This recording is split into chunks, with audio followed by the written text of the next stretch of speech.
Hey there, welcome back to High Infidelity, the best channel for cheating stories.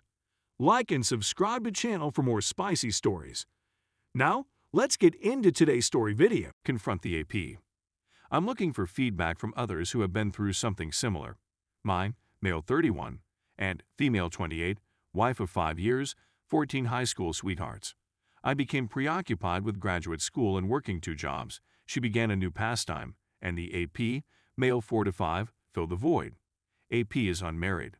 They had once on a vacation last month, and she instantly left me for him. I discovered via my investigation that they had never been intimate before. We'd been 1 month since D-Day. She has a new residence, and she claims she doesn't remember who he was to her. BF/GF, friend with benefits, etc. They are, nevertheless, still seeing one other. I knew who he was. He knows who I am and has bought me a couple beers. My concern is if I will be able to live with myself if I do not confront him about it. I'm certain I'll be able to keep my cool and avoid becoming physical. I simply want to approach him and yell, "What the are you doing?" Begin conversing. I'm not expecting it. Response from him. I'm not searching for an explanation. I think all I want to say is that I'm not happy with what's going on. Thoughts? Thank you very much. For the time being, I've opted not to confront. He's a jerk who does not deserve my emotional suffering. Update 1. We're regressing. Background: high school sweethearts for 14 years, married for 5 years. She, 29 female, dumped me, 31 male, in favor of a 45M male from her pastime group. She informed me about a 6-month EA program that concluded with a PA position. She ended our relationship due to a lack of intimacy. I believe she became to the dopamine rushes she had during her EA and forgot I used to make her feel that way. She now has her own apartment, where he spends the majority of his evenings. It's been nearly 2 months after D-Day, and I'm in desperate need of assistance. We're still in North Carolina, which is incredibly convenient. My recovery seems to be reversing in the past week or so. I was in a decent position till that point, but now I can't quit hating myself. I know it's not my fault, but I can't quit thinking about things I wish I had done differently. This isolation offers me much too much free time to daydream. I eventually got to the point where I was just thinking about her for around 6 hours a day rather than the whole day, but now I'm back to 8-10 hours each day. One of our common friends asked whether it would make me feel better if they ended up marrying, as if it wasn't just a fling, but she fell in love with him. Obviously, my response was hell no. But I can't hit it out of my thoughts, as if she knows something I don't. It irritates me. I've told this buddy not to bring up the subject with me again. I know she's the one who's broken, and I was a decent husband, but I can't stop hating myself for not being the man she needed after all these years. Thank you very much. Update 2. It finally occurred, according to the second update. Background: my 5-year-old wife. We were 14-year-old high school sweethearts. Cheated on me with an older guy while on vacation with her boxing group. It had been a 6-month EA, culminating in a PA and her leaving me for him. I'm now going through a divorce. Update: in 4 months I can't help but giggle at the insanity of 2020, and we're only halfway through. SDBXW and I have been NC for about 3 months. Our divorce papers have been filed uncontested, and our hearing date has been set for the end of June. Theoretically, it should all be finished shortly. She's been telling everyone that they're no longer together because she fell in love with someone else. Doesn't it sound romantic? Of course, she decides to leave out the whole cheating portion. Overall, I've been feeling great. As much as I despise the quarantine, it forced me to remain at home and grow accustomed to being alone. I now look forward to my alone time. On weekdays when I work from home, I have a highly productive and healthy schedule that I follow. I've gone on around 8 dates with a beautiful new lady who is overjoyed to be with me, and it feels great. NRE really feels like a drug, but I have the foresight to recognize that this is what these sensations are. This is the simple part. I've been very honest with her about my circumstances, and she's been quite understanding. When I'm having a difficult day, typically brought on by a dream, I tell her that I need some space that day, and she's quite understanding. After 3 months of NC, my SDBXW contacted me saying, "Hey, I was just checking in to make sure everything was well with you. If you need to speak to someone, I am available." For want of a better description, this message truly messed with me. I'm sure most of you can identify. I felt grief, rage, uncertainty, and everything in between. I had a few responses typed down, but I erased them all as well as the content. I'm pleased I did it now. Then today, when I contacted her about some issues, I continued receiving emails from our former bank. She apologized once again, saying, "Sorry about that. If you don't want to chat, I understand, but if you want, please know that I am here for you." Again, erased with no response. No contact is really the only option. It's natural for me to want to read into these messages. I wonder whether things with old guy dipshit are finally coming apart, or if she has something she wants to tell me, or if she heard I'm dating someone else. Anyway, once again, thank you very much. Everyone warned she'd attempt to re-enter my life in some way or another, but I didn't believe them. And now we're here. Wow, thanks for the gold. Thank you very much for this community once again. The replies have been incredible, and they have helped me understand the full value of that message. Update 3. Mutual acquaintances. Those pals eventually responded. Well, it's taken us a week to react because we honestly don't know what to say. It seems that your mind is made up, and we don't have much say in the matter. We hope you are pleased with your choice and that it brings you serenity. We'll always be here if you change your mind, but we're not going to allow anybody tell us who we can and cannot be friends with. We're all adults, and what occurred between you two is your business.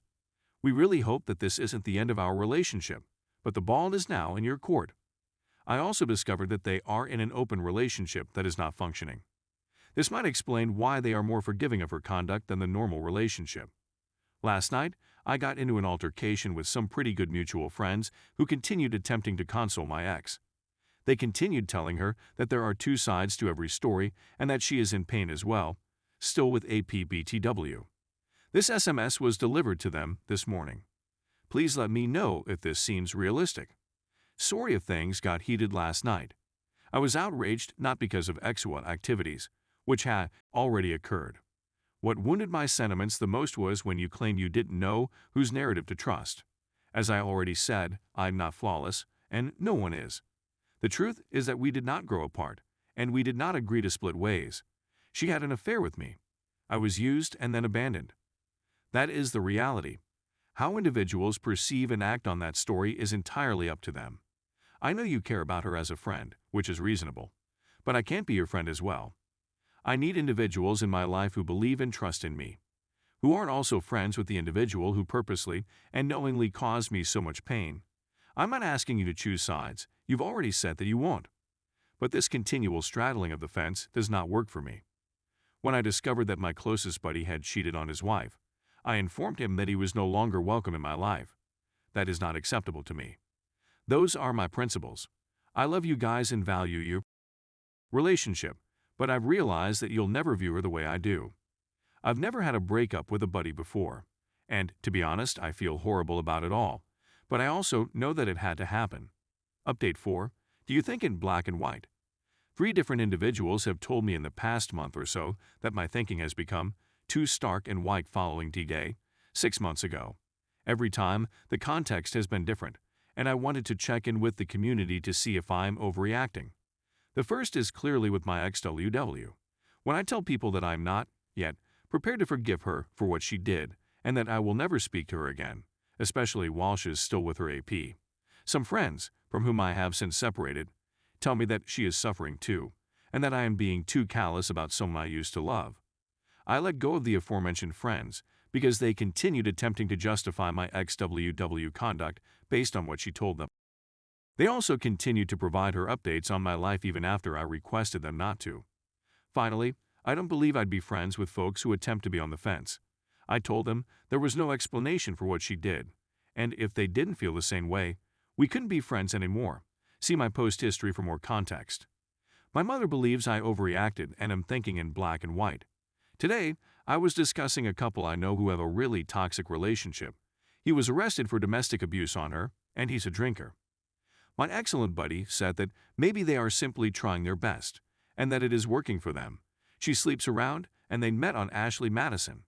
No, I responded that garbage is bad for you. Again, the charge of thinking in black and white. My issue is, am I insane to believe that I do not want these kind of individuals in my life? Have I grown harsh and frigid as a result of infidelity, or do I just have greater clarity now that I've been through it? I've been attempting to be more forceful recently, and I'm not sure how others are reacting to the shift. Any advice would be much welcomed. Thank you. Final update. 9-month update and coping. Hello, everyone. In my case, my male 31, wife, female 28 of 5 years, and we had 14 high school sweethearts. I became preoccupied with graduate school and working 2 jobs. She began a new pastime, and the AP, male 46, filled the void. AP is unmarried. They moved in together after she confessed to having an affair for a year. Divorced in May after being separated in January. We haven't spoken since. If you read my post history, you'll find that I cut a lot of friends out of my life. People who made excuses for her conduct, I subsequently discovered, had a history of infidelity or were in failed open partnerships. I no longer have time for such folks. The book No More Mr. Nice Guy was really useful in teaching me how to put my foot down on this subject. The previous few months have largely been great. On the advice of my friends, I began using a dating app shortly after my divorce was completed to get my feet wet. In hindsight, it was too soon, but I had dragged myself out of the gutter and was sick of staying alone in my home for 4 months during COVID lockdown. I had a decent pattern going and I wasn't blaming myself anymore, owing in large part to the wonderful folks on this sub. I went to therapy once a week until August, when my therapist suggested that I should be able to function on my own, which I agreed with. I still have generalized anxiety, which I never experienced before, and it is tough for me to manage. Lifting large weights is absolutely beneficial. In August, I completed graduate school and started a new career, which was tremendously lucky and helped alleviate a lot of anxiety about the future. As it turns out, the third person I went on a date with is a wonderful lady. I wasn't expecting anything so fast, but the goal of going on a date is to meet someone like her, so I persisted. We've been dating for 6 months and everything is going swimmingly. I'm an open book about what occurred, and she knows I'm not perfect, but our communication is fantastic. I used to be nervous whenever there was a first. Partly because this dating is all new to me, and partly because my former life triggers me. First dates, first kisses, first sleepovers, first intimate encounters, and so on are all part of the process, but they are also difficult. I'm not sure whether it's because everything occurred so quickly, or if it would have happened otherwise, but it doesn't really matter now since it's all in the past. I'm really ashamed to disclose that I, too, suffer from anxiety. However, I believe that is something that we males should be more honest about. Fortunately, my GF has been wonderfully supportive and understanding, but when it occurs, I'm quite critical of myself. It's not something I'm comfortable discussing with my female therapist. I can usually get out of my brain, but not always. My concern is, has anybody else experienced generalized or anxiety as a result of infidelity? If so, how did you overcome it? If you don't want to share your problems openly, send me a private message. Thank you very much.